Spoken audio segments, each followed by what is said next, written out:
काट दिया, गलत कॉपी सही कर दिया, तो मतलब ये चीजें चलती थी। इसकी वजह से क्या होता था, काफी ज्यादा आपको शिकायतें जा रही थी। जब शिकायतें जा रही तो वहां से जाती हैं आपका सबसे जो मेन जो सेंटर्स होते हैं आपके कौन के। तो स्टूडेंट्स आज मैं आपको बताने वाला हूँ कि आपकी कॉपी जो चेकिंग बोर्ड में होने वाली है तो वो कैसे होने वाली है। बोर्ड खत्म हुए नहीं थे कि वहां पे आपका सोशल मीडिया में आपको देखने को मिला कि आपकी एग्जामिनर आपका कॉपी चेक कर रहा है। ऐसा बिल्कुल नहीं है। जो आप वीडियो देख रहे थे वहां पे कॉपी चेकिंग की, वो आपकी इस बार की नहीं थी, वो आपका पिछले साल की। तो जो बिना वजह की बकैती यहाँ पे फैलाई गई थी आपका कॉपी चेकिंग स्टार्ट हुई है। अरे कॉपी चेकिंग ऐसे स्टार्ट नहीं होती है। सबसे पहले जितने भी आपके बोर्ड के एग्जाम्स होते हैं आपके फिनिश हो जाते हैं, उसके बाद जो लास्ट पेपर होता है उसके अगले दिन जो आपकी बुकलेट्स होती है वो करेक्ट की जाती है। देन आपका एग्जामिनेशन पहले हो जाती है सीबीएसई पैनल के बाद, फिर वहां से सेंटर से आपका अलग अलग आपका जोनल डिस्ट्रीब्यूशन होता है। तो जोनल डिस्ट्रीब्यूशन के बाद आपकी कॉपी चेकिंग स्टार्ट होती है। तो जो लोगों ने आपकी इस तरह की आपका र्यूमर्स फैलाई थी कि आपका कॉपी चेकिंग स्टार्ट हो गई है और ये देखिए हम कॉपी चेक कर रहे हैं, वो गलत थी आपका। ठीक है, तो वो आपका केवल आपका ऐसी र्यूमर्स फैलाई गई थी। कॉपी चेकिंग अब स्टार्ट होने वाली है। ठीक है, तो क्या क्या प्रोसेस नोट रहेगा। और जिन स्टूडेंट्स के आपका पेपर इस बार अच्छे नहीं गए थे या जैसे भी गए थे आपका, ठीक है, तो उसमें आपका भी टेंशन नहीं लेनी है। तो फिलहाल मैं यहाँ पे बताने वाला हूँ कि कैसे आपको मार्किंग डिस्ट्रीब्यूशन रहेगा और कॉपी चेकिंग में प्रोसेस कैसा होता है। ठीक है, तो इससे पहले जो मैंने आपका लेक्चर बनाया था, मैंने कहा था कि फिजिक्स का पेपर बहुत टफ हुआ था, बहुत बच्चे फेल हो रहे हैं। और ऑनेस्टली इस बार जो है जो 12वीं के बच्चों ने जो बोर्ड पेपर दिया है उसमें बहुत बच्चे इस बार कंपार्ट लाने वाले हैं। ऑल इंडिया जितने भी बच्चों ने आपका दिया हुआ है, क्योंकि उनकी स्टडी उस लेवल पे नहीं थी, स्कूलों में उस लेवल पे नहीं पढ़ाया जाता है जिस हिसाब से यहाँ पे पेपर सेट हुआ था। और इस बार से नहीं, पिछले साल से ऐसा चल रहा है आपका। ठीक है, तो जिन बच्चों ने नीट का और जे का भरा है इंटर के साथ, डेफिनेटली नीचे आपका बता दें मेरे को, क्योंकि उनको आपको बेस्ट से बेस्ट लेक्चर यहाँ पे मिलने वाले हैं। ठीक है, फिजिक्स और मैथ्स के, और उसके 15-20 दिन बाद से केमिस्ट्री की भी अवेलेबल हो जाएंगी। तो यहाँ पे देखते हैं हम कि आखिर कॉपी चेकिंग का प्रोसेस कैसा है। यहाँ पे कॉपी चेकिंग का प्रोसेस देखिए, सबसे पहले तो कॉपी चेकिंग का जो प्रोसेस है यहाँ पे,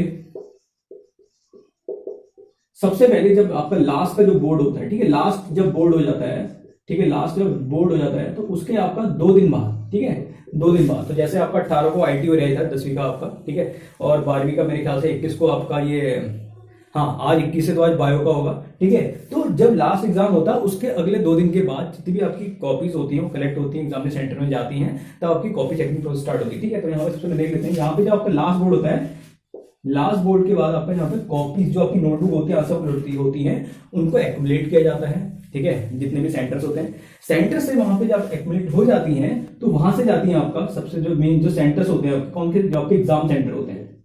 ठीक है, एग्जाम जो सेंटर होते हैं, ठीक है, अलग अलग आपका सिटीज में, अलग अलग स्टेट में जो अलग अलग सेंटर्स होते हैं, वहां से आपका कहाँ जाती है, सेंटर में। ठीक है, सेंटर जोन में जाती है। ठीक है, सेंटर जोन, सेंटर जोन के बाद फिर वहां पे आपका पैनल डिसाइड करता है कि कौन सी डोमेन में, डोमेन वाइज, कौन सी डोमेन वाइज, ठीक है, कौन सी डोमेन वाइज आपकी कहां पे कितनी आपका अलग अलग डोमेन बनते हैं, अलग अलग डोमेन बनते हैं, वहां पे आपके टीचर को बुलाया जाता है। ठीक है, आज से 5-6 साल बात की जाए या 10 साल पहले जाए तो टीचरों को बहुत ज्यादा आपका नोटबुक चेक करनी होती थी। ठीक है, क्योंकि किसी एक इंडिविजुअल के पास मतलब ऐसा नहीं होता है कि नंबर ऑफ बुकलेट से एक दिन में आपका 30 या कॉपी चेक करनी है, ऐसा नहीं है, जितनी चेक कर लो। तो टीचर क्या होगा, तो थोड़ा मतलब वो हो जाता है, क्या होता है आपका लालच आ रहा था उनमें। ठीक है, कि मतलब कि हाँ, क्योंकि पर कॉपीज के वहां पे आपका क्या होता है, कुछ चार्ज, कुछ आपकी फीस फिक्स होती है कि इतनी फीस आप लोगों को मिल जाएगी। ठीक है, तो टीचर क्या करते थे, आंख बंद करके चेकिंग कर रहे हैं, सही कोई भी काट दिया, गलत को भी सही कर दिया, तो मतलब ये चीजें चलती थी। इसकी वजह से क्या होता था, काफी ज्यादा आपको शिकायतें जा रही थी।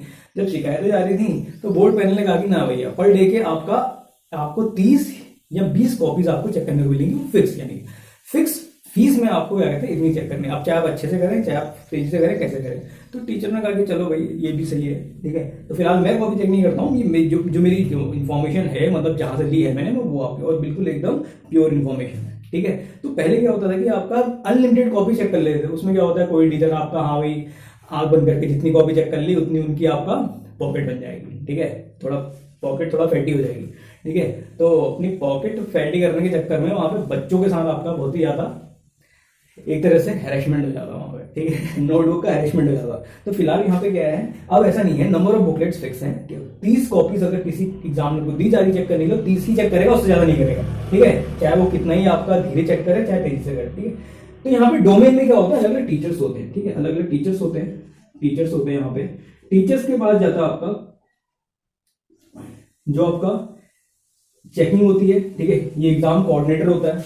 ठीक है, फिर आपका रिवैल्यूएशन के लिए आपका एक कोऑर्डिनेटर और होता है। सबसे पहले कॉपी टीचर चेक करता है, उसके बाद आपका क्या होता है, एक आपका कोऑर्डिनेटर होता है। ठीक है, कोऑर्डिनेटर के बाद आपका क्या होता है, वहां पे रिवैल्यूएशन होता है कि हाँ, फाइनल चेक जो तीसरा स्टेप होता है। तीसरे स्टेप में जो आपका दूसरा कोऑर्डिनेटर होता है वो जब चेक करता है, उसके बाद जब हाँ भाई की मार्किंग एकदम सही है, वैल्यूएशन एकदम सही हुआ है, तब आपका वो आगे कॉपियां कलेक्ट की जाती है। उसके बाद फिर दोबारा जाती है पैनल के बाद, ठीक है। तो प्रोसेस क्या रहा बताइए। सबसे पहले आप लोगों ने एग्जाम दिया, एग्जाम देने के बाद आप लोगों की कॉपी, आपके जब बोर्ड खत्म हो जाते हैं उसके दूसरे दिन जितनी भी आपकी नोटबुक्स होती हैं वो जाती है आपका सेंटर डोमेन में। सेंटर डोमेन आपका जो आपका एग्जाम सीबीएसई पैनल जो है, उसके बाद फिर वहां से क्या होता है आपका जो आपके अलग अलग डोमेन्स होती हैं डिस्ट्रिक्ट में, स्टेट में, जो जो अलग जाके हाँ भैया कॉपी चेकिंग यहाँ पे होंगी, तो वहां पे आपका यहाँ पे टीचर्स को बुलाया जाता है। टीचर्स वहां जाते हैं सेंटर में, उन सेंटर्स में आपका टीचर्स को आपका क्या होता है नंबर ऑफ जो आपकी आंसर बुकलेट होती है प्रोवाइड की जाती है। हर एक टीचर को फिक्स नंबर ऑफ बुकलेट दी जाती है, 30 होंगी तो 30 दी जाएंगी, उससे ज्यादा अलॉट नहीं की जाती है, क्योंकि इससे क्या होता है कि मार्किंग स्कीम में थोड़ा बहुत स्कैम देखने को मिलता है, ठीक है। स्कैम इन द सेंस की मतलब कि जैसा मैंने बताया 2 साल पहले होता है कि हाँ भाई की 10 से ज्यादा मतलब क्या कहते हैं, मतलब सही को भी गलत कर दिया, गलत को भी सही कर दिया, क्योंकि एग्जामिनर के माइंड में क्या है भैया, एग्जामिनर के माइंड में पैसा है, साफ सी बात है, उनके बच्चों के एरिया थोड़ा ना वहाँ पे, तो बच्चों के एरिया नहीं होगा तो वहाँ पे क्या होगा आपका एग्जाम, वो बच्चों का हैरेसमेंट हो जाएगा वहाँ। तो फिलहाल तो टाइम के अनुसार बहुत चेंजेस आए हैं बोर्ड में भी, टीचर्स में भी, ठीक है। तो फिलहाल अब ऐसा नहीं होगा, लेकिन जो आपकी चेकिंग जो होती है उसके लिए आपका कोई उनका अपना माइंडसेट नहीं करता, वहां पे एक आंसर बुकलेट प्रोवाइड की जाती है, उसके अकॉर्डिंग ही आपका आंसर मिलते हैं, ठीक है, मैच किए जाते हैं। अब जो आपकी कॉपी जो चेक होती है, जो कॉपी जो चेक होती है वो आंसर बुकलेट जो आपको प्रोवाइड किया है जिनमें आंसर होते हैं, इसका फाइनल आंसर ये होगा और क्या क्या स्टेप्स होंगे, तो उनके अकॉर्डिंग चेक की जाती है। अगर सबसे पहले एग्जामिनर का जो ध्यान जाता है आपके फाइनल आंसर में जाता है, आपका फाइनल आंसर सही है तो आप लोगों का फिर बाकी के स्टेप चेक होते हैं, अगर फाइनल आंसर सही नहीं है तो आपके बाकी के स्टेप भी चेक नहीं होंगे, ठीक है। तो आपका क्या होता है फाइनल चेक होगा। अगर मैथ्स, साइंस या फिजिक्स का है तो इसमें क्या होता है आपका फाइनल आंसर चेक करने में स्टेप देंगे, स्टेप सही है तो आपको नंबर मिल जाएंगे। तो जिन जिन स्टूडेंट ने आपका कुछ तो लिखा है, आपका अगर फाइनल आंसर सही नहीं भी है, स्टेप्स लिखे हैं, फॉर्मूले लिखे हैं, ग्राफ्स बनाए, तो उनकी आपकी मार्किंग होती है, ठीक है, स्टेप मार्किंग होती है। तो वो स्टूडेंट तो घबराए नहीं, ठीक है। फाइनल आंसर नहीं भी सही आ रहा है तो कोई बात नहीं, उनके स्टेप्स आपको देखे जाएंगे, ठीक है।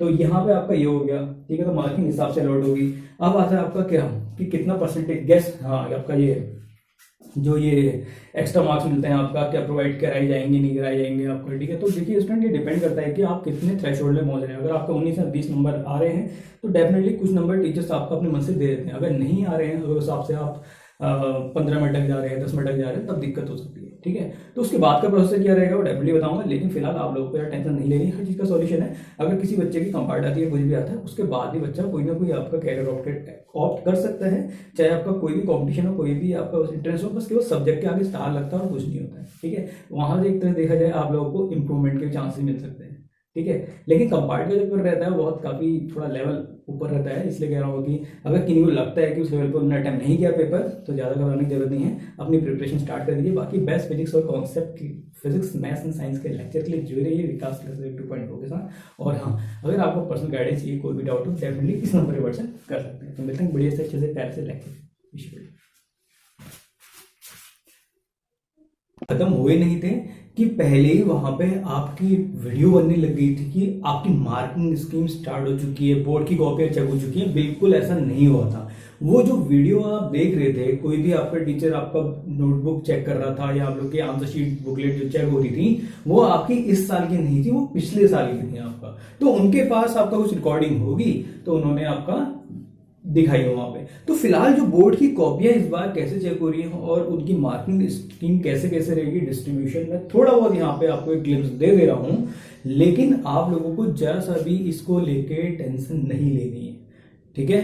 तो जिन जिन स्टूडेंट्स का आपका एग्जाम अच्छा गया था या जैसा भी गया था, एवरेज गया था, उसको लेके आप लोगों को बिल्कुल अभी नहीं सुनना। जो प्रोसेस रहेगी आपकी यहाँ पे नोटबुक चेक होने की प्रोसेस है, मैं वहां पे यहाँ पे बता दे रहा हूँ आप लोग को कि आखिर कैसे होगी, ठीक है। तो कॉपी चेकिंग में आपका क्या क्या प्रोसेस है तो यहाँ पे अच्छे से देख लेते हैं आपका, ठीक है, कि क्या क्या मतलब किस हिसाब से वैल्यूएशन होगा, किस हिसाब से मार्किंग डिस्ट्रीब्यूशन होगा, सारी चीजें मैं स्टेप बाय स्टेप बताऊंगा आपको। लेकिन इसमें आपको क्या करना है, अगर आप लोगों को कोई चीज समझ में नहीं आती है, आप लोगों को कोई डाउट्स रहते हैं कि इनकेस क्या कहते हैं कि कोई भी स्टेप छूट रहा हो, तो डेफिनेटली आप लोगों को लगे